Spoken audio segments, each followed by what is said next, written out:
explanations that honestly is like the opposite of what we've been told this whole time, is that the blood coming out of the house, or what we believe to be blood coming out of the house, would have been from Ethan.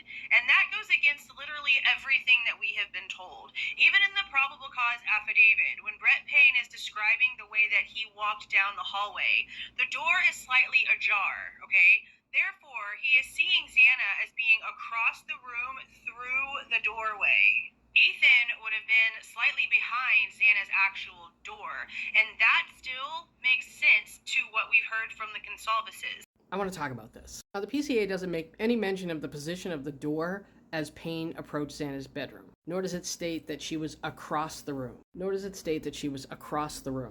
This is Xana's bedroom. This is the virtual tour of Xana's bedroom. And as you can see, the dimensions of this room are pretty small. While it's possible that the bed could have been up against the wall where the window is, more than likely it was right here. Because if it was up against this wall, it would have been a very tight fit coming into the bedroom, because the door opened into the bedroom. For Payne to be able to see Xana's body as he approached the room means she was somewhere at the foot of that bed, which means the bed couldn't have been there. It had to have been here. This is a photo of a mattress being removed from the house. If you look at the arm span and the width of the barrel of the chest and the fact that the head appears to be at the very top of the mattress, this seems to be the outline of a very tall male. And since we know Maddie and Kaylee were found in Maddie's bed and Xana was found on the floor, process of elimination, this outline is Ethan. In the PCA, Payne states that Ethan was also in the room. He makes no mention of where he was specifically, which leads me to think Ethan wasn't visible when he entered the room. I happen to think Ethan was between the bed and the wall, and that the thud heard around 4:17 was Ethan falling out of bed. And if you notice, that area between the bed and the wall lines up to the foundation outside where the red sticky stuff was dripping. I think maybe it pooled and there was some sort of space between the foundation and the flooring and it leaked out. So I don't happen to think Ethan was behind the door. And people are going to say, but that's what Kaylee's parents said. But based on what we just saw, it doesn't seem likely he was the one blocking the door. At this point, I'm not sure if anybody was blocking the door. Because remember, the bedroom door was closed when the roommates went up there the next morning when they tried to get into the room. If she had been blocking the door, there's no way the suspect would have been able to close the door.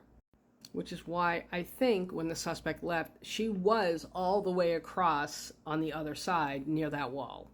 Much like in Kaylee's situation,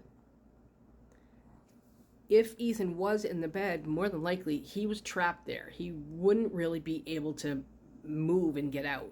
So in my opinion, if there was somebody blocking the door, I think it only could have been Xana.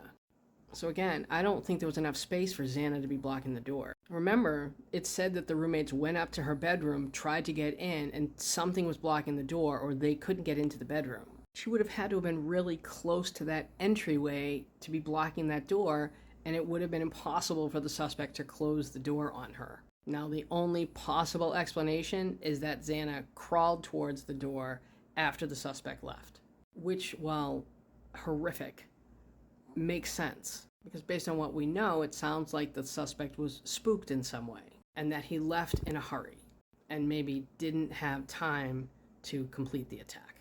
And I know this is going to make people say, well, this is why they should have called 911. And sure, I agree. If they knew that an unaliving had taken place, they should have called 911. Like the coroner said, there wouldn't have been enough time. Which is another reason why I question if Xana would even be able to get to the door. And I certainly don't mean to be disrespectful to Kaylee's parents. But they do tend to mash up a lot of information that they've heard from different sources. So it's very possible that while they did talk to Hunter, when they were talking to the Drunk Turkey podcast, they were sort of combining stories. Tell me what you think in the comments.